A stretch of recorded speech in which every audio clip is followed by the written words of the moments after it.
बच्चों, कैसे हैं आप सभी? मैं आशा करती हूँ सभी लोग स्वस्थ और प्रसन्न होंगे।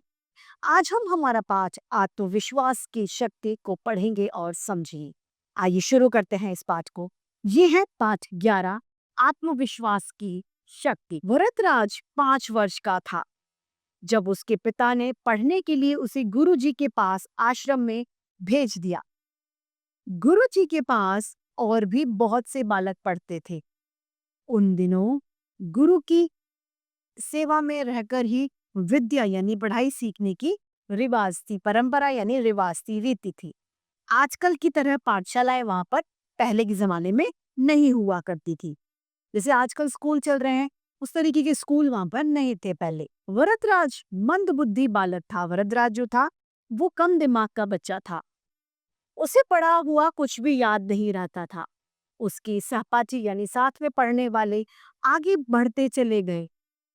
वह 1 साल की पढ़ाई में 3-3 साल लगाता था, यानी 3 साल तक वो एक ही कक्षा में रहता था। गुरुजी उसे अलग से भी पढ़ाते समझाते, पर सब बेकार। उसकी समझ में कुछ भी नहीं आता था। सहपाठी यानी साथ पढ़ने वाले उसका मजाक उड़ाया करते थे। कोई उसे बुद्धू कहता तो कोई मूर्खराज। इसी तरह की कितनी ही बातें उसे पुरने सुनने को मिलती थी। उसे ढूंढते हुए 5 साल हो गए, लेकिन वह कुछ भी उसे पढ़ते हुए 5 साल हो गए, लेकिन वह कुछ भी पढ़ और सीख नहीं पाया। उसके साथ जो पढ़ने आए थे वे तो आगे बढ़ ही गए, जो बाद में आए थे वो भी पीछे उसे छोड़कर आगे निकल गए। एक दिन गुरु ने निराश होकर कहा, बेटा वरदराज, मैं समझता हूँ कि लिखना पढ़ना तुम्हारे बस में नहीं है। मैंने कितनी प्रयत्न यानी कितनी कोशिश की, तुम्हें कितना समझाया, अलग से भी पढ़ाया, पर कुछ फायदा नहीं हुआ, कुछ लाभ नहीं हुआ। यही अच्छा है कि तुम अपने घर जाओ और वहां पर कामकाज देखो। वरदराज के पिता बहुत बड़े विद्वान थे, विद्वान यानी ज्ञानी थे। घर जाकर पिताजी को यह वह क्या मुंह दिखाएगा, लोग क्या कहेंगे कि पिता तो माना हुआ विद्वान और बेटा निरक्षर यानी बिना पढ़ा हुआ।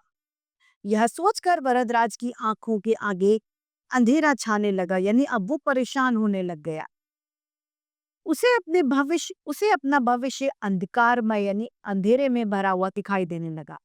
वरदराज ने अपने सामान की गठरी बांधी। जो सामान वो गुरु को लेके आया था उसको सबको उसने बांध लिया। गुरुजी के चरण छुए, पैर छुए और साथियों से गले मिला और भारी मन से वहां से वो विदा हो गया, वहां से वो चल दिया। मारे शर्म के बाद धरती में गड़ा जा रहा था। उसके पांव उठते ही नहीं थे। वह उदास अनमना सा बिना मन के चल रहा था। घर वापस जाने का उसका जरा भी मन नहीं था, लेकिन उसका कोई ठिकाना भी नहीं था। वो जा भी कहीं और नहीं सकता था। कहाँ जाए, क्या करे, उसकी समझ में कुछ भी नहीं आ रहा था। वह सवेरे चला था और अब दोपहर हो गई थी। रास्ते में खाने के लिए थोड़ा सा सत्तू गुरुजी ने उसे दे दिया था। उसे भूख भी लगी थी और प्यास भी। चलते चलते रास्ते में उसे एक कुआं दिखाई दिया। वरदराज कुएं की जगह पर गए। उसने देखा कि जगह पर पानी खींचने की रस्सी ने अपने जगह जगह निशान कर रखे हैं। उसने क्या देखा, जब कुएं में से बाल्टी निकालते हैं रस्सी से खींचकर, तो उस रस्सी ने भी अपने निशान उस पत्थर पर कर रखे हैं। वरदराज के मन में अचानक बिजली सी कौंध गई, यानी एकदम बिजली सी चमक गई। उसने सोचा, जब बार बार रगड़ने से कोमल रेशों से बनी रस्सी पत्थर को काट सकती है, फिर क्या लगातार परिश्रम यानी मेहनत करने से मुझे लिखना पढ़ना नहीं आ सकता। अब उन्होंने रस्सी से प्रेरणा ली कि रस्सी इतनी कोमल होने के बावजूद भी पत्थर पर अपने निशान छोड़ रही है, तो यदि मैं बार बार पढ़ूंगा तो क्या मैं पढ़ नहीं पाऊंगा। वह स्वयं ही बोल उठा, मैं परिश्रम करूंगा, फिर देखता हूं कि मुझे विद्या कैसे नहीं आती। उसके स्वर में आत्मविश्वास की दृढ़ता दृढ़ता थी, यानी मजबूती थी, और कुछ कर दिखने का संकल्प यानी प्रण था। उसने कुएं पर रखे डोल से पानी निकाला, हाथ पैर मुंह धोए और सत्तू खाकर भरपेट पानी पिया। अब वह लौट पड़ा। इस बार उसके कदम पहले की तरह भारी नहीं थे। वह तेजी से चल रहा था। उसकी उदासी दूर हो चुकी थी। अब तो वह दूसरी ही तरह का वरदराज लग रहा था। सूर्यास्त होने से पहले वह गुरु के आश्रम में पहुंचा। उसके साथियों को जब पता चला कि वह फिर वापस आ गया है, तब वे तरह तरह की बातें करने लगे। उसने गुरु के चरणों को छूकर प्रणाम किया। गुरुजी उसे देखते ही बोले, बेटा वरदराज, तुम घर नहीं गए क्या? वरदराज नम्रता से बोले, गया था गुरुजी, पर आधे रास्ते से ही लौट आया। अब मेरी आंखें खुल गई हैं। मैं निश्चित यानी मैं पक्का मैंने निश्चय किया है कि मैं पूरी लगन और परिश्रम से पढ़ूंगा। आज से आपको कुछ भी कहने का अवसर मैं नहीं दूंगा। गुरुजी का दिन गुरुजी का दिल पिघल गया। वे बोले, ठीक है, कुछ दिन और देख लेता हूँ।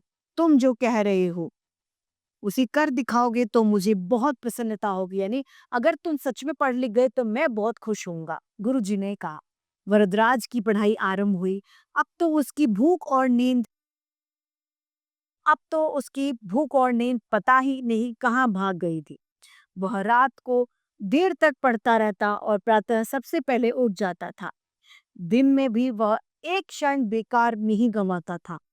कुछ ही दिनों में वरदराज की गिनती प्रतिभाशाली यानी जो होनहार बच्चे होते हैं उनमें होने लगी। कल का बुद्धू वरदराज अब बुद्धिमान बन गया। यह लग्न और कठोर परिश्रम का चमत्कार है। तो देखा किस तरीके से एक बुद्धू बच्चे ने कोशिश कर कर अपने पढ़ाई लिखाई पे जोर देकर होशियार बन गया। तो हमें भी पढ़ाई लिखाई पर जोर देकर अपनी कोशिशों को, अपने लक्ष्य को प्राप्त करने का निरंतर प्रयास करना चाहिए। बाद में यही वरदराज प्रसिद्ध विद्वान बने। देवगिरी के राजा महादेव की सभा में वे महापंडित के पद पर सुशोभित हुए। संस्कृत के पाणिनि का व्याकरण सिद्ध प्रसिद्ध है, किंतु यह कठिन भी है। इस कठिनाई को दूर करने के लिए पंडित वरदराज ने लघु सिद्धांत कौमुदी की रचना की। वरदराज के जीवन में इस घटना से एक दोहा भी प्रसिद्ध हो गया। करत करत अभ्यास ते जड़मित होत सुजान, रसरी आवत जात ते सिलते परत निशान। इस दोहे का अर्थ होता है कि जब हम लगातार कोशिश करते रहते हैं तो हम उस काम में निपुण हो जाते हैं।